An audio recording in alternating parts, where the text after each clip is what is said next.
뉴스타트 3부로 이어갑니다. 푸틴 러시아 대통령이 러시아판 롤스로이스라고 불리는 아우루스를 김정은 북한 국무위원장에게 또 선물했습니다. 김 위원장도 푸틴 대통령이 평양에 도착해서 다음 순방지로 떠나는 순간까지 함께하며 극진히 대접했습니다.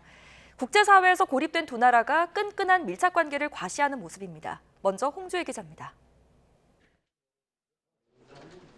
정상회담을 마치고 나온 김정은 북한 국무위원장과 푸틴 러시아 대통령이 검은색 차에 오릅니다. 푸틴 대통령이 운전대를 잡고 김 위원장을 옆에 태웁니다. 조금 뒤 차에서 내려 통역만 대동한 채 정원을 거니는 두 정상. 다시 차에 타는데 이번엔 자리를 바꿔 김 위원장이 운전석에, 푸틴 대통령은 조수석에 앉습니다. 북러 정상이 번갈아 운전한 차는 푸틴 대통령이 이번 방북을 계기로 김 위원장에게 두 번째로 선물한 러시아산 최고급 리무진 아우루스입니다. 사치품을 북한에 건네는 건 유엔 안보리 대북 제재 위반인데도 보란 듯이 무시하며 양국의 우위를 과시한 겁니다. 화기애애한 분위기는 환영 연회에서도 이어졌습니다. 김 위원장은 랍스터와 송로버섯 등 최고급 재료로 만든 요리를 대접하며 러시아 대표단을 한껏 축혀 세웠습니다. 러시아와 같은 강력한 국가를 조약적 동반자로 두고 있는 것은 우리에게 있어서 부러운 긍지이고 위대한 영광입니다. 푸틴 대통령도 화답했습니다. В России и Корее есть схожая пословица. Она звучит так: близкий сосед лучше дальнего родственника. Считаю, что эта народная мудрость в полной мере отражает характер отношений между нашими странами. 한밤중에 평양에 도착한 푸틴 대통령을 공항으로 나가 맞이했던 김 위원장은 대웅 역시 직접 했습니다. 최고 수준의 예우입니다. 러시아 국영 타스 통신은 푸틴 대통령이 북한에 21시간 동안 머물면서 김 위원장과 10시간 넘게 대화했다고 보도했습니다. 사실상 깨어있는 시간 대부분을 함께 보낸 것으로 국제사회에서 고립된 두 나라가 더 절박하게 밀착하는 모습을 상징적으로 보여줍니다. YTN 홍주혜입니다. 북한 방문을 마친 푸틴 러시아 대통령이 오늘 새벽 다음 순방지인 베트남에 도착했습니다. 푸틴 대통령은 애초 어제 베트남에 도착해서 1박 2일간 일정을 소화할 예정이었지만 도착이 늦어지면서 북한처럼 오늘 하루로 일정이 축소될 가능성이 제기되고 있습니다. 미국 정부는 북한과 러시아의 포괄적 전략 동반자 협정 체결이 크게 우려할 일이라고 평가를 했습니다. 외신들은 북러가 냉전 이후 가장 강력한 수준의 밀착을 보였다고 보도했습니다. 계속해서 워싱턴 권준기 특파원입니다. 미국 국무부 대변인은 북러 정상회담 결과에 대한 입장을 묻는 YTN 서면 질의에 두 나라의 관계 심화는 크게 우려해야 할 동향이라고 거듭 강조했습니다. 한반도 평화와 우크라이나 독립 수호, 세계적인 비확산 체제 유지에 관심이 있는 사람이라면 누구나 걱정할 사안이라는 겁니다.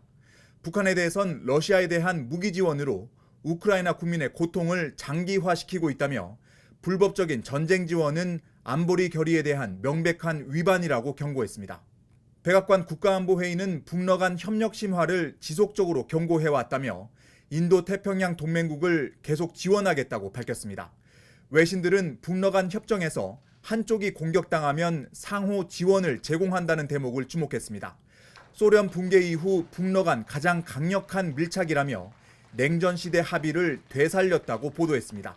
This relationship might go on beyond simply the confines of the Ukraine war. This relationship is longer term. Him called Russia North Korea's most honest friend. CNN은 북러 간 상호 지원 조항에 모호성을 남겨둔 건 의도적이라고 분석했습니다. I think it was intentional that the Russians and North Koreans have not explicitly stated exactly what kind of help and aid that they're talking about or transfer of technology. 뉴욕타임스는 푸틴 방북으로 미국과 러시아가 유엔에서 핵 확산을 막기 위해 협력하던 시대는 이제 끝났다고 평가했습니다. 특히 이번 협정으로 북한의 핵과 미사일 개발 억제는 더 어려워질 거라며 미국과 동맹국들, 특히 한국을 더욱 놀라게 할 거라고 전망했습니다. 워싱턴에서 YTN 권중입니다. 세르게이 라브로프 러시아 외무장관이 러시아나 북한 한쪽이 공격을 당하면 상호 지원하기로 한 포괄적 전략 동반자 협정의 조항을 구체적으로 소개하며 방어적 입장일 뿐이라고 주장했습니다. 라브로프 장관은 러시아 채널 1과의 인터뷰에서 포괄적 전략 동반자 협정의 제4조는 한쪽이 공격당할 경우 유엔 헌장 51조와 러시아, 북한의 국내법에 따라 모든 필요한 지원을 제공한다는 내용이라고 설명했습니다. 이스라엘과 레바논 무장정파 헤즈볼라 간 전면전에 대한 우려가 커진 가운데 요아브 갈란트 이스라엘 국방부 장관이 모든 가능성에 대비하고 있다고 말했습니다. 현지 시간 19일 이스라엘 언론에 따르면 갈란트 장관은 이스라엘군 북부사령부에서 헤르지 할레비 군 참모총장 등이 참석한 가운데 전황평가회의를 열었습니다. 갈란트 장관은 이 자리에서 정보 시스템을 강화해 모든 가능성을 대비하면서 지상과 공중 전투 준비 태세를 마무리 짓는 단계라고 말했습니다. 최근 40도가 넘는 폭염으로 몸살을 앓고 있는 그리스 수도 아테네 외곽에서 산불이 발생했습니다. 강풍을 타고 불길이 확산하면서 주민들이 긴급 대피하는 등 비상이 걸렸습니다. 김지영 기자입니다. 뿌연 연기 속에 소방용 비행기와 헬기가 연신 날아다닙니다. 호스를 어깨에 메고 열심히 물을 뿌려보지만 요트는 잿더미로 변해버렸습니다. 아테네에서 남쪽으로 30km 떨어진 코로피 지역에서 산불이 났습니다. 아테네와 코로피를 잇는 주요 고속도로가 봉쇄되고 인근 마을 주민들은 급히 대피했습니다. Εγώ μόνο μαύρο καπνό είδα, πάρα πολύ καπνό πίσω από το δικό μας κτίριο, πολύ κοντά μας ήτανε και αμέσως κύκλωσε. Πήγε από γύρω-γύρω, έφτασε εδώ στο λόφο και πέρασε από μπροστά μας. 당국은 소방 비행기와 헬리콥터, 소방차 등 수십 대를 동원해 진화에 나섰지만 불길이 강풍을 타고 빠르게 확산하는 바람에 어려움을 겪고 있습니다. 특히 기온 40도가 넘는 고온 현상이 이어지는 가운데 최근 몇 주간 비가 내리지 않아 토양이 매우 건조해진 탓에 불길이 쉽게 잡히지 않고 있습니다. χρειάζεται πολύ προσοχή. Πρέπει να φέρουμε μπολντόζες να καθαρίσουν γύρω-γύρω, να μην κινδυνεύουμε γιατί υπάρχει μεγάλος κίνδυνος για να χάσουμε τις ζωές μας και τα σπίτια μας. 그리스 현지 매체들은 한 저장 시설에서 불이 시작된 뒤 불길이 보트 건조장과 들판으로 번졌다고 전했습니다. 그리스 산불은 매년 여름철 자주 발생하지만 그 빈도와 피해가 점차 커지고 있습니다. 지구온난화가 원인으로 지목되는데 산림이 타면서 발생하는 이산화탄소가 다시 온난화를 부추기는 악순환이 반복돼 우려를 낳고 있습니다. YTN 김지영입니다. 이슬람 최고 성지 사우디아라비아 메카를 찾는 정기 성지 순례 기간 동안 섭씨 52도에 육박하는 폭염이 닥치면서 최소 550명이 숨진 것으로 나타났다고 AFP 통신이 복수의 아랍 외교관을 인용해 보도했습니다. 숨진 순례객들의 사인은 대부분 온열 질환인 것으로 전해졌습니다. 오늘 열리는 재판 살펴보겠습니다. 일제강점기에 설립된 수용소 선감학원에서 가혹 행위를 당한 피해자들이 국가와 경기도를 상대로 낸 손해배상 소송 결과가 오전 9시 50분에 나옵니다. 앞서 2기 진실화해위원회는 선감학원에서 공권력에 의한 중대한 인권 침해가 자행됐다고 밝혔는데 이에 피해자 13명이 모두 77억 원을 배상하라며 소송을 시작했습니다. 200억 원대 회사 돈을 횡령한 혐의 등으로 1심에서 징역 2년 6개월을 선고받은 백광산업 전직 대표 항소심 결과도 오전 10시 나옵니다. 백광산업은 하수관 청소에 쓰이는 트랩통 제조사로 유명한 회사인데 검찰은 김 전 대표가 회계 장부까지 거짓으로 꾸민 것으로 보고 있습니다. 네, 같은 시각 경남은행 간부의 3천억 원대 횡령에 가담한 가족들과 자금 세탁업자들의 선고도 이뤄집니다. 이들은 횡령금을 현금화하거나 다른 계좌로 빼돌려 인출했던 것으로 조사됐습니다. 삼성전자가 갤럭시 S22 시리즈에 기기 성능을 떨어뜨리는 게임 최적화 서비스 GOS를 탑재하고도 이를 제대로 알리지 않아 손해를 봤다며 소비자들이 낸 소송의 첫 변론도 오전 10시 10분 진행됩니다. 변론 준비 기일에서 삼성전자 측은 GOS가 성능을 떨어뜨린다는 주장은 근거가 없고 특정 게임 앱을 사용할 때만 성능을 최적화하기 위해 도입한 것이라고 맞섰습니다. 지난 대선 직전 허위 인터뷰로 윤석열 대통령의 명예를 훼손한 혐의를 받는 화천대유 대주주 김만배 씨와 신앙림 전 언론노조 위원장이 오늘 구속 갈림길에 섭니다. 서울중앙지방법원은 오늘 오전 10시부터 김 씨와 신 전 위원장에 대한 구속 전 피의자 신문을 차례로 열 예정입니다. 이 두 사람은 지난 2021년 9월 윤 대통령이 대검찰청 중수 2과장 재직 시절 부산저축은행 사건 관련 대장동 브로커의 사건을 무마해줬다는 취지로 인터뷰를 하고 이를 대선 4일 전에 보도했습니다. 한밤중 경부고속도로를 달리던 화물차 세대가 잇따라 추돌해 2명이 다쳤습니다. 서울 신정동 아파트에선 뺑소니 신고를 받고 출동한 경찰이 음주운전 차량을 적발하기도 했습니다. 밤사이 사건 사고 소식 권민석 기자가 종합했습니다. 고속도로 한가운데 화물차들이 심하게 부서진 채 멈춰 있습니다. 소방대원들은 찌그러진 운전석에 낀 운전자를 가까스로 구조해냅니다. 충북 청주시 경부고속도로 청주휴게소 근처에서 11톤 화물차가 앞서가던 25톤 화물차를 들이받은 건 어젯밤 11시 40분쯤. 뒤이어 또 다른 11톤 화물차가 2차 사고를 내 모두 3대가 추돌했고 11톤 화물차 기사 2명이 다쳤습니다. 경찰은 운전자들을 상대로 정확한 사고 경위를 조사하고 있습니다. 비좁은 아파트 주차장에 세워진 차를 승용차가 들이받고도 그대로 지나쳐버립니다. 오늘 새벽 1시 반쯤 서울 신정동 아파트 단지에서 차를 몰던 여성이 차량 2대를 추돌하고 도망쳤다는 신고가 경찰에 접수됐습니다. 출동한 경찰은 근처에서 차를 세우던 여성을 붙잡았는데 술을 먹고 운전대를 잡은 것으로 파악됐습니다. 경찰은 음주운전 혐의로 입건하고 자세한 경위를 파악하고 있습니다. 어젯밤 9시 40분쯤엔 서울 논현동에 있는 19층짜리 호텔에서 불이 나 4시간 만에 꺼졌습니다. 20대 직원이 연기를 마셔 병원으로 옮겨졌고 투숙객 32명이 황급히 대피했습니다. 소방당국은 사다리차를 동원해 호텔 유리창을 깨며 내부에 들어찬 연기를 바깥으로 빼내기도 했습니다. 소방은 3층 배전반에서 불이 시작된 것으로 보고 있습니다. 어젯밤 10시쯤엔 경기 양주시 오산리에 있는 헌옷 가공 공장에서 불이 났습니다. 다친 사람은 없었지만 바로 옆 폐전선 가공 공장으로 불이 옮겨붙어 2개 동이 모두 소실됐습니다. 2시간 만에 큰 불길을 잡은 소방당국은 목격자 등을 상대로 화재 원인을 조사하고 있습니다.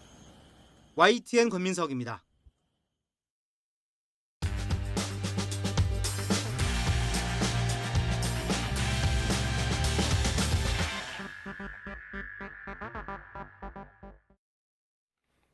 (6월 20일) 목요일 스타트 브리핑 시작합니다. 먼저 국민일보입니다.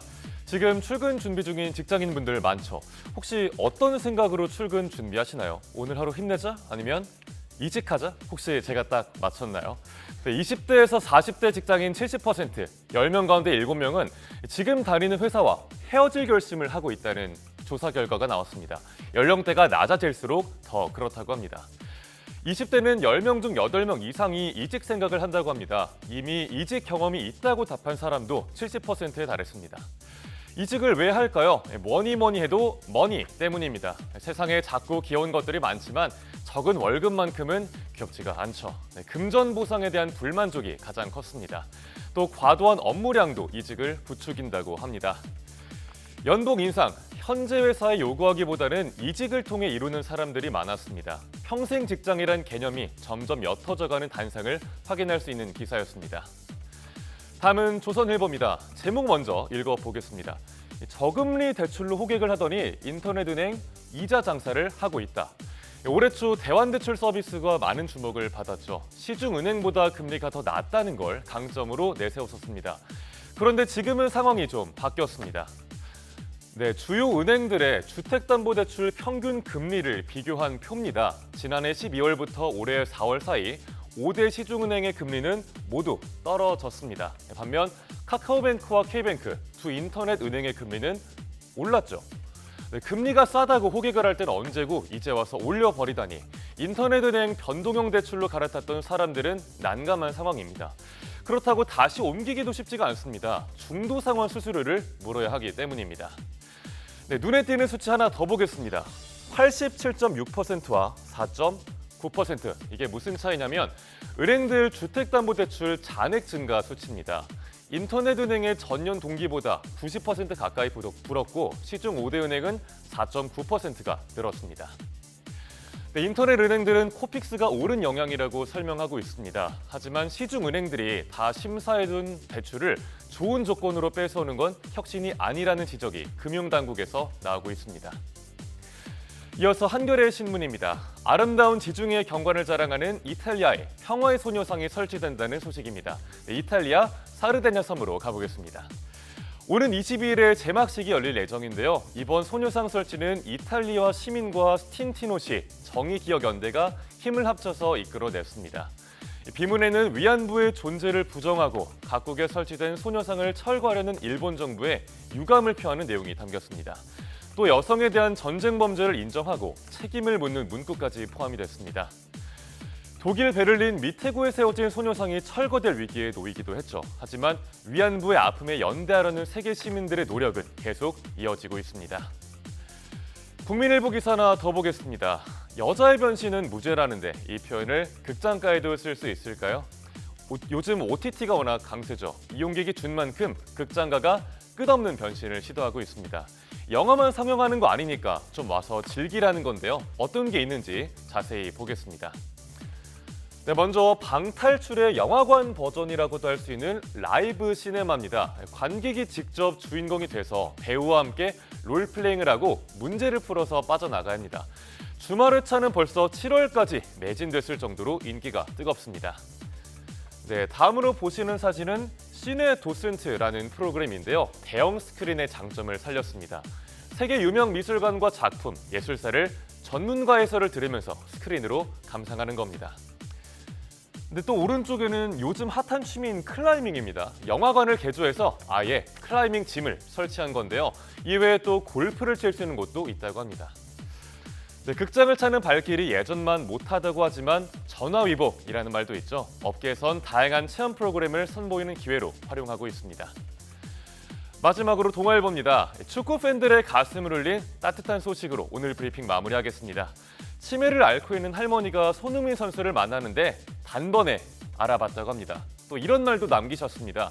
토트넘이란 큰 부대가 있는데 그 부대 주인장이요. 네, 따뜻한 사연의 주인공 정금남 할머님입니다. 손흥민 선수의 모든 경기를 챙겨볼 정도의 열혈 팬이신데요. 만나게 되면 꼭 끌어안아주고 싶다던 할머님과 할머니 덕에 사랑받는 느낌이 든다던 손흥민 선수. 월드컵 예선을 앞둔 지난 10일 두 사람의 만남이 성사됐습니다. 감사와 감동을 표현한 손흥민은 할머니께 유니폼 사인 선물을 드리기도 했는데요. 다음 날 유니폼을 입고 서울 월드컵 경기장을 찾은 할머님의 응원 덕분일까요?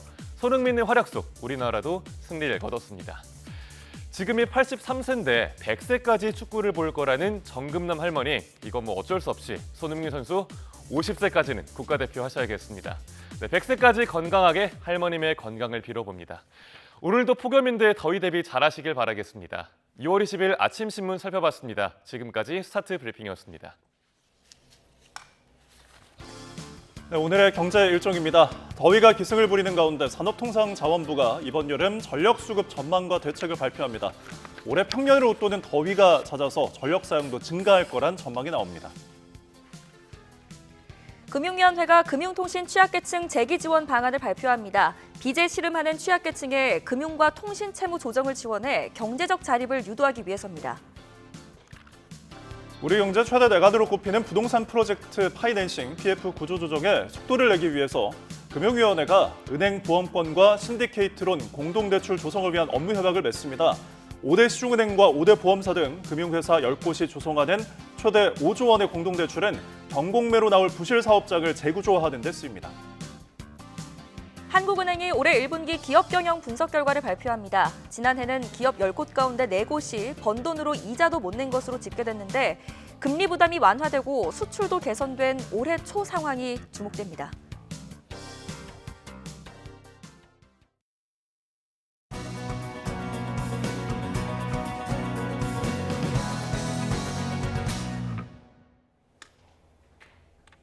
네, 최신 경제 소식을 빠르고 친절하게 전해드립니다. 스타트 경제, 오늘은 이정환 한양대학교 경제금융대학 교수와 함께하겠습니다. 어서 오십시오.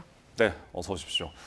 자, 어제 윤 대통령이 인구 국가 비상사태를 선언을 했습니다. 오늘 이제 다뤄볼 주제가 정부가 발표한 저출생 대책인데 어제 이제 대책을 발표하면서 3대 핵심 분야를 설정하게 됐는데 분야가 또 광범위하고 내용이 많더라고요. 좀 정리를 해주실까요? 일단은 지금 이제 정부가 심각하게 인식을 하고 있다라는 메시지는 크게 내놨고요. 그래서 일가정 양립 그리고 양육, 그다음에 이 주거 3대 분야를 집중적으로 해서 이제 흔히 말하는 출산율을 1인까지, 그러니까 2030년 1인까지 복구하도록 노력을 하겠다라는 그런 강력한 메시지를 보냈습니다. 그러니까 우리나라 학계 출산율이 지금 0.6명대로 전환을 하고 있는데 이 추세를 이제 이번 정권 내에서는 반등시키겠다라는 강력한 의지를 보였다라고 보시면 될 것 같고요. 이제 큰 정책상으로는 기존의 양육 정책에 집중이 되어 있었는데 모든 정책들이 이것을 일가정 양립 그리고 주거 정책까지 통합적으로 관리를 하면서 조금 체계적으로 접근하겠다라는 그런 모습을 보였다라는 그런 강점은 있습니다. 그럼에도 불구하고 이게 사실은 결혼 후에 이런 인센티브를 주는 것들이 주요하고요. 그다음에 이제 결혼을 어떻게 유도할 것인가. 그러니까 사실들은 이제 결혼 자체를 안 하기 때문에 출산 안 하는 이런 경향도 큰데 이게 전반적으로 관리하는 것들은 조금 부족하다는 측면이 약간은 있는 것 같고, 그다음에 말씀드린 것처럼 이제 물가라든지 경제적인 요인 이런 것들이 조금 더 고려됐으면 더 보다 완결적이다. 뭐 이런 말씀드릴 수 있지만 기존에 흩어져 있던 정책들을 이제 한꺼번에 가져가서 이제 체계적으로 관리하겠다. 이 체계적으로 관리하는 것을 통해서 결국은 지금 부총리급으로 인구부 같은 결국은 저출생부를 만들겠다는 의지를 보이고 있는데, 그래서 관리하고 이 이슈가 너무 중요하다 보니까 국가 경제적으로 중요하다 보니까 이런 관리한 이슈를 계속 아마 나가지 않을까 이렇게는 말씀드릴 수 있을 것 같습니다. 네, 구체적으로 하나씩 살펴보겠습니다. 먼저 주거 지원 정책 한번 살펴볼 텐데요. 신생아 특례대출 소득 기준을 폐지한다는 내용이 또 포함이 됐고요. 이것 말고도 주거 지원 정책들의 많은 내용이 포함이 됐는데 좀 평가를 해주신다면요? 이게 사실 폐지는 아니고요. 소득 기준이 지금 뭐 그래픽에 나오고 있지만 1.3억에서 2.5. 그러니까 사실은 부부 합산 소득이 1.3억에서 한 2.5억까지 늘린다는 이야기니까요. 2.5억이면 한시적으로 3년 동안 그러니까 한시적으로 늘린다는 이야기니까요. 근데 2.5억 수준이면은 1%입니다. 1%. 그러니까 거의 탑 1%만 빼고는 나머지 99%는 이 혜택을 받을 수 있다라고 보시면 될 것 같고요. 결국은 그러니까 사실상 이제 거의 없는 효과랑 비슷하다라고 아마 보시면 될 것 같습니다. 그래서 이렇게 특례 대출을 해가지고 9억 이하의 어떤 집에 대해서는 어떤 구매할 때, 흔히 집을 구매할 때 어떤 특례 대출을 해준다는 이야기고, 그다음에 전세에 있어서도 전세 대출 같은 것들을 보다 더 적극적으로 제공해주겠다. 결국 결혼하면은 죄송합니다. 신생아가 있으면은 대출 해주겠다라는 그런 입장으로 아마 보시면 될 것 같습니다. 그다음에 이제 이 주거 정책에서 또 나온 것이 이제 출산 가구들의 어떤 특례 공급 이런 것도 확장시키고, 그다음에 뭐 기회를 한 번 더 주겠다, 청약의 기회를 한 번 더 주겠다, 이런 이야기들이 나오고 있고요. 그다음에 결혼 전에 청약한 것들은 또 뭐 어떻게 보면 이거 신경 안 쓰고 다시 한번 뭐 청약 기회를 주겠다는 등 이제 결혼에 대해서 사실 디스인센티브가 좀 많았다. 그냥 인센티브 안 되는 것이 많았다라고 이야기하고 있거든요. 예전에는 뭐 2명이 각각 지원할 수 있었는데 결혼 안 했다 그러면 이제 결혼하면 한 명만 지원할 수 있는 이런 시스템 같은 것들이 사실 문제가 좀 됐습니다. 이런 것들 좀 극복하겠다는 논의를 밝히고 있고, 뭐 공급 차원에서도 이제 최대한 어떻게 보면 주거지를 발굴해서 주택 공급에 적극적으로 나서겠다. 이런 식으로 해서 결국은 결혼 초기에 주택을 못 구하는 이런 문제들, 또 신생아가 났을 때 주거를 한번 바뀌긴 바꿔야 되거든요. 보통 이제 1인 가구들이 많아지면서 오피스텔 이런 일을 사시는 분들이 결혼 한번 하게 되면은 좀 작은 데로 갔다가 육아를 하게 되면 점차 이렇게 집을 키워가야 되는 이런 양상들이 있는데, 이런 흐름에 맞춰서 조금 더 주택 공급을 더 원활하게 하겠다. 이런 것까지 이야기를 하고 있다라고 보시면 될 것 같습니다. 네. 자, 정부가 이제 결혼을 장려하기 위해서 또 결혼 비용, 아까 말씀하셨잖아요. 아이를 낳기 전에 어쨌든 결혼을 해야 되는 거 아닙니까? 그게 첫걸음인데 그 결혼 비용에 대한 세액공제도 해준다고 했거든요. 이 효과는 어떻게 보시나요? 이게 사실은 특별 세액공제를 도입하겠다라고 하고 있고, 이제 기획재정부에서 확정을 해야 되긴 하겠지만 100만 원 정도, 그거 조금 더 규모가 될 거다라고 생각을 하고 있는데, 사실 이게 워낙 이제 최근에 결혼 비용 같은 것들이 올라가서 물가 상승이 문제가 되고, 물가 상승이 문제가 되는 거는 뭐 결혼 비용 자체도 굉장히 또 올라간다는 이야기라고 볼 수 있거든요. 예. 아무래도 뭐 예시장 비용, 뭐 드레스 비용 모든 것들이 다 올라간 상태이기 때문에 이게 100만 원이 충분한지, 그러니까 이제 결혼이란 것은 사실 어떻게 보자라면 한다 안 한다의 결정입니다. 한다 안 한다의 결정은 굉장히 갭이 큰 거거든요. 갭이 굉장히 큰 결정인데 예. 이게 100만 원의 뭐 세액공제로 될 것이냐는 사실 조금 물론 이제 당연히 혜택은 받겠지만, 그리고 이제 워낙 지금 이제 결혼 시장에 있어서 결국은 이제 비용이 많이 늘어났다. 근데 이제 이것을 감안하고 이 100만 원을 준다는 것이 얼마나 효과가 있을 거냐라는 것은 좀 다른 이야기인 것 같긴 합니다. 근데 예. 이제 그럼에도 불구하고 이런 100만 원, 그다음에 자녀를 낳았을 때 이제 세액공제 같은 것도 좀 늘려준다고 이야기하고 있거든요. 전반적으로 누적적으로 세액공제를 늘리면서 결국은 좀 소득을 보존해주고 소득을 보존해주는 걸 바탕으로 해서 결혼도 조금 유도하고 육아도 좀 유도하는, 그러니까 결국 출산도 좀 유도하는 이런 정책으로 가겠다라고 아마 보시면 될 것 같습니다. 예. 네, 뭐 실질적인 효과가 있을지 다음 분야도 한번 얘기를 나눠보겠습니다. 일과 가정을 양립할 수 있도록 지원하겠다. 그래서 육아휴직에 대한 지원 내용도 많이 담겼던데 여기에 대해서는 좀 어떻게 보셨어요? 사실 일가정 양립이 지금 정책의 결국 핵심적인 사항 중 하나라고 보시면 될 것 같고요. 예전에는 양육에만 신경을 쓰다가 일가정 양립이 중요하다. 결국 일을 하면서 직장에 다니고 애도 키워야 결국은 출산율이 올라가는 것이냐, 뭐 출생률이 올라가는 것이 아니냐라는 그런 이야기를 할 수가 있겠고요. 지금 뭐 육아휴직 급여를 그러니까 상한이 있죠. 상한이 150에서 250만 원까지 인상하고, 네. 그다음에 중소기업에 대해서도 이제 육아휴직하면 대체 인력을 고용해야 되는데 네. 이 대체 인력 고용하는 데 있어서 지원금을 더 적극적으로 주겠다라고 이야기하겠습니다. 그 육아휴직도 예전에는 흔히 말해 통으로 썼어야 돼서 좀 불편한 점들이 있었는데 단기 육아휴직, 그러니까 쪼개서 쓸 수 있는, 그리고 분할 사용 같은 것들을 늘린다라고 보시면 될 것 같고요. 뭐 아빠 요새 뭐 배우자라고 보통 이야기하는데 배우자 출산 휴가라든지 이런 것들 분할 횟수 같은 것들을 늘려가지고 그냥 부부 모두가 어떻게 보면 육아에 참여할 수 있고 그것이 본인이 일하는데 방해가 안 되는, 흔히 말하는 양립이 가능하게끔 하는 이런 구조를 가겠다라는 그런 이야기라고 보시면 될 것 같습니다.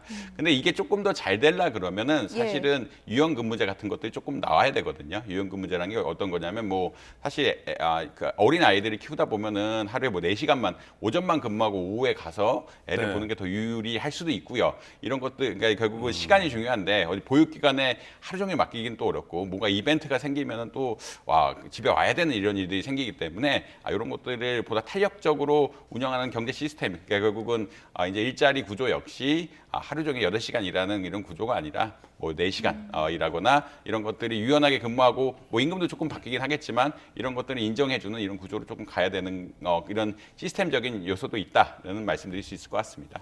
예, 알겠습니다. 자, 그리고 이제 양육과 관련해서 결국은 이제 아이를 키우는 부분들이 이제 최근에는 다들 맞벌이가 많잖아요. 통계적으로도 나오는데 결국은 아이 맡길 곳이 없다라는 이제 호소거든요. 그래서 좀 그렇게 아이를 믿고 맡길 수 있는 환경을 만들어주겠다 이런 대책도 있는데 이 부분은 어떻게 보시나요?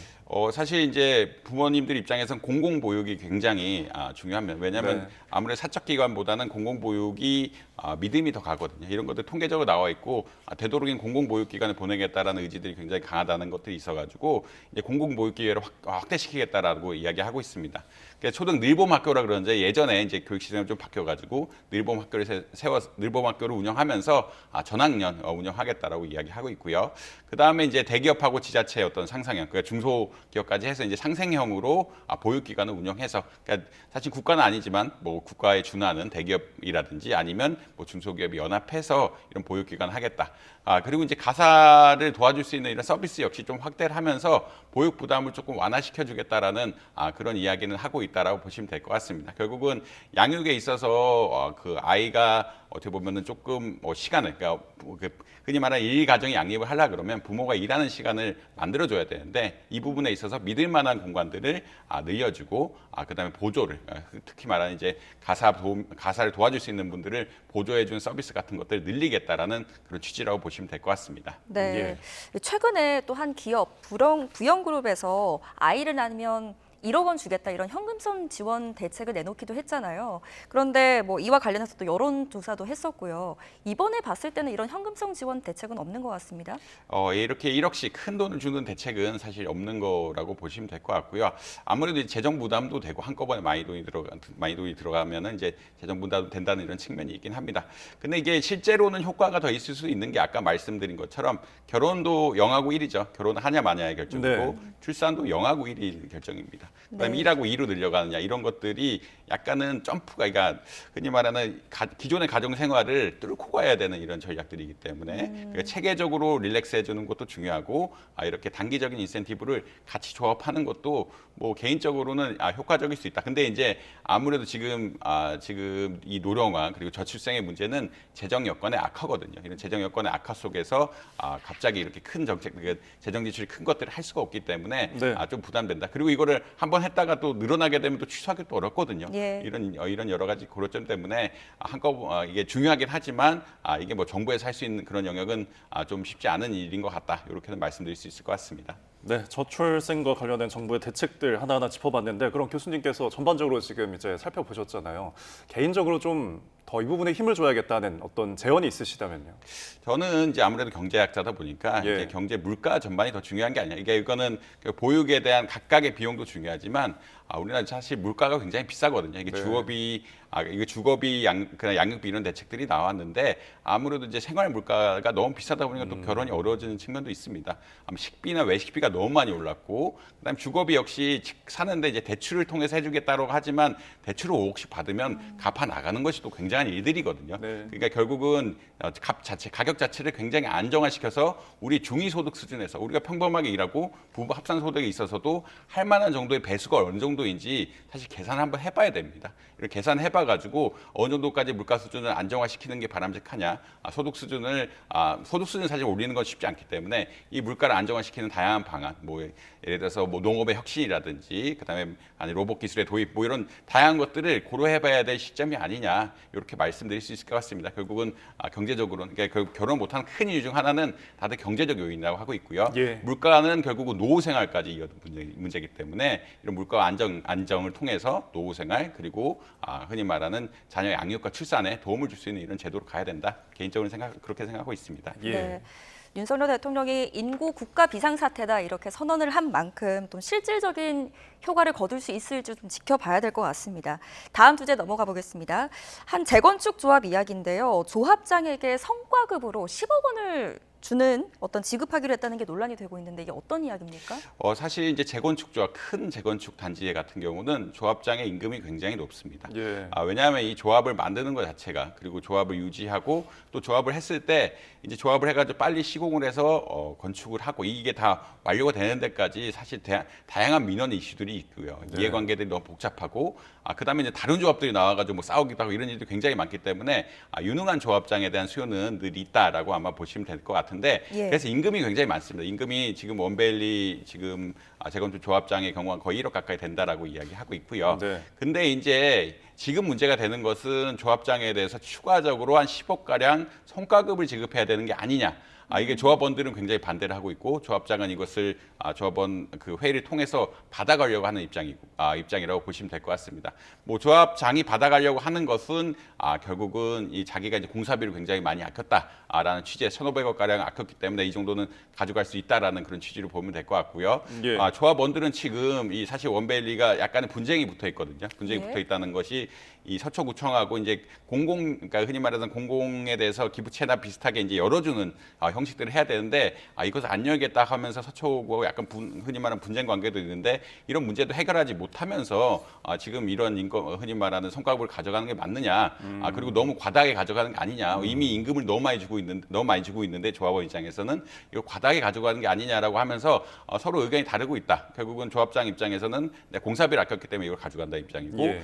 조합원 입장에서는 흔히 지금 사시는 분들 입장에서는 이것을 사실 분쟁도 해결하지 못하고 그다음에 이 금액 자체가 너무 과다하게 평가된 것이 아니냐 이런 논쟁이 나오면서 사실 좀 분쟁 관계가 해결되지 않고 있다라고 보시면 보시면 될 것 같습니다. 예, 뭐 반대 입주민들이 이제 조합 결의 효력 정지 가처분 신청을 예고한 상태이기도 해서 앞으로 또 추이를 지켜보도록 하겠습니다. 자, 다음 주제 저희가 또 살펴보게 했는데 지금 백종원 씨의 그 더본 코리아가 가맹점주들과 갈등이 있어서 계속 저희가 이야기를 나누고 있거든요. 지금 또 새로운 국면에 접어들었는데 염동 볼카츠와 관련해서 이 가맹점주들이 같이 대화를 했던 녹취록이 공개가 됐어요. 짚어주실까요?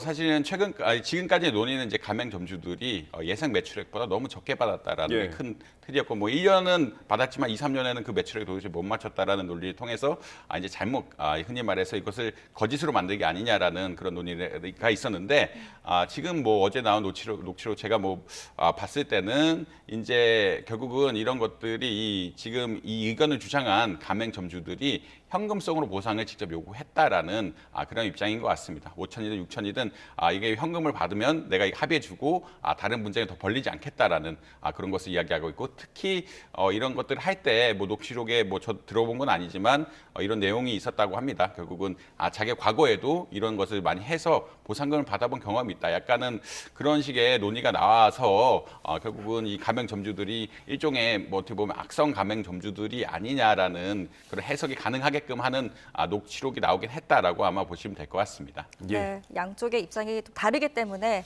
한번 좀 지켜봐야 될 것 같습니다. 여기까지 듣겠습니다. 오늘은 이정환 한양대학교 경제금융대학 교수와 함께했습니다. 잘 들었습니다. 고맙습니다.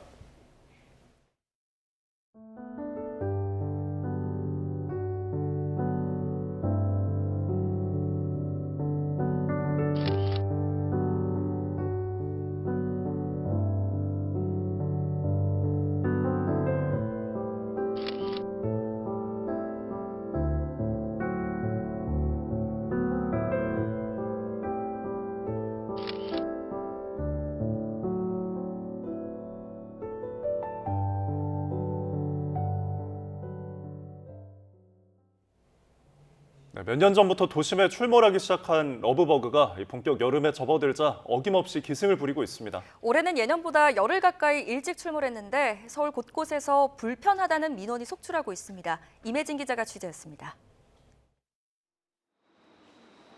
등산로 초입 나무와 벤치, 건물 입구와 주택가 카페 출입문에도 검은 벌레들이 우글우글합니다.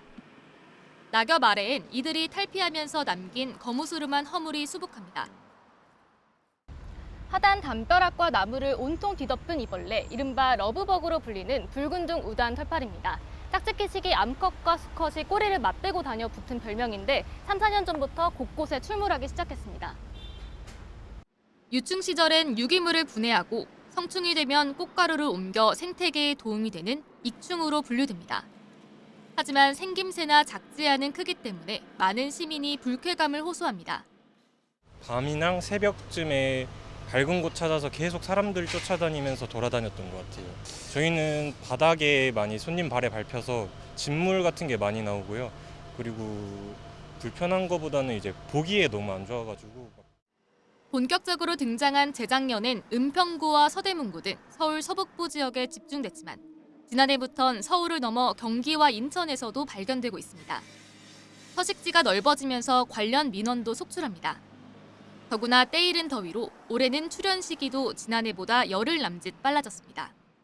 네, 올해 좀 온도가 좀 일찍 더워지기도 했고 그런 영향은 있을 것 같긴 합니다. 좀 도심지나 주거지로 날아 들어와서 근데 그런 쪽에 또 화단이나 그런 쪽에 낙엽 쌓인 곳이 있으면은 그런 데서도 이제 알을 낳고 번식을 하는. 전문가들은 살충제를 이용해 방제할 경우 생태계에 영향을 줄 수 있는 만큼 물을 싫어하는 특성을 이용해 분무기로 쫓는 걸 권장합니다. 날개가 좀 적고 그러면 비행성이 좀 떨어지는 그런 효과도 좀 있어서 그런 것도 있고 에어로졸 형식의 그런 것들을 사용을 해도 얘네들은 금방 죽거든요. 그래서 만약에 집안으로 얘네들이 좀 들어왔을 때는 그런 것들을 이용을 해도 효과는 있습니다. 러브버그의 수명은 일주일 이내라 이달 말까지 개체수가 늘다가 다음 달쯤 줄어들 것으로 예상됩니다. YTN 임혜진입니다. 걸그룹 블랙핑크의 리사가 오는 28일 오전 9시 솔로 신곡 록스타를 발표합니다. 리사는 개인 소속사인 라우드 컴퍼니 SNS를 통해 이 같은 계획을 밝혔습니다. 록사는 리사가 지난 2021년 솔로 앨범 라리사를 발매한 뒤 2년 9개월 만에 내놓는 솔로곡입니다. 그룹 스트레이키즈가 다음 달 19일 새 미니 음반 8를 발매합니다. 스트레이키즈는 어제 SNS 등을 통해 신보 발매를 알리는 트레일러 영상을 공개했습니다. 스트레이키즈는 앨범 발매와 더불어 영국 런던 브리티시 서머타임 하이드파크, 미국 롤라팔루자 시카고 등 해외 대형 음악 축제에도 잇따라 참여할 예정입니다. 국내 최대 규모의 책 축제인 서울국제도서전이 후인음을 주제로 오는 26일부터 닷새 동안 서울 코엑스에서 열립니다. 올해 주제 후인음은 걸리버 여행기에 나오는 완벽한 이상세계를 뜻하는 말로 우크라이나와 이스라엘, 팔레스타인 전쟁 등 계속되는 세계적 갈등 속에서 책을 통해 공존의 가능성을 찾자는 의미로 정해졌습니다. 도서전에는 6당 최남선이 처음 국내에 소개한 걸리버 여행기 1, 2부에 이어 소설가 김현수가 3, 4부를 이어 쓴 새로운 걸리버 여행기가 선보이는 등 19개 나라에서 150여 개 출판사가 참여합니다. 네, 기록적인 더위가 이어지고 있습니다. 오늘도 중부지방에는 35도 안팎의 폭염이 기승을 부리겠는데요. 네, 제주도에는 내일 아침까지 올여름 첫 장맛비가 내린다고 합니다. 자세한 날씨 알아보겠습니다. 신미림 캐스터. 네, 상암동 야외 스튜디오에 나와 있습니다. 네, 아직 6월 중순밖에 안 됐는데 폭염이 기승입니다. 오늘도 역시 덥겠죠? 네, 여름의 시작부터 더위의 기세가 심상치 않았는데요. 어제는 서울에도 올여름 들어서 처음으로 폭염특보가 내려진 가운데 한낮 기온이 무려 35.8도까지 크게 치솟았습니다. 오늘도 중부지방을 중심으로는 35도 안팎의 폭염이 기승을 부리겠는데요. 계속되는 더위에 지치지 않도록 건강관리 잘해주셔야겠습니다. 한낮의 뜨거운 열기는 고스란히 밤더위로 이어지고 있습니다. 현재 강릉 기온은 25도를 웃돌면서 열대야가 나타나고 있고요. 서울도 24.1도로 예년 기온을 크게 웃돌고 있습니다.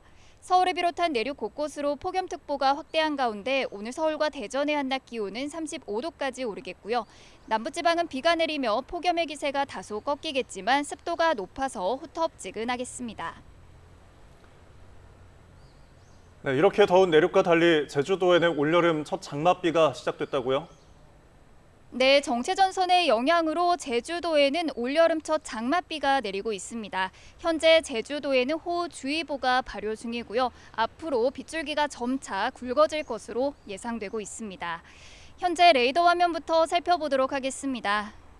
띠처럼 길게 늘어선 비구름이 제주도와 전남 해안에 영향을 주고 있습니다. 지금은 빗줄기가 강한 편은 아니지만 앞으로 제주도에는 돌풍과 벼락을 동반한 시간당 30mm 이상의 장대비가 집중되겠는데요.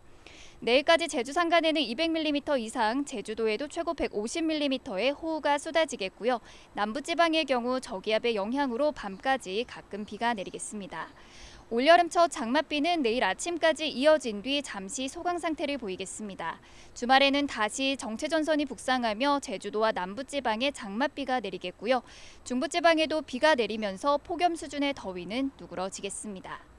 오늘 비가 내리는 지역을 중심으로 가시거리도 짧고 도로가 많이 미끄러울 것으로 보이니까요. 교통안전에 각별히 주의하셔야겠습니다. 지금까지 YTN 신미림입니다. 이상으로 뉴스타트를 마칩니다. 네, 오늘도 기분 좋은 하루 보내시기 바랍니다. 시청해주셔서 고맙습니다.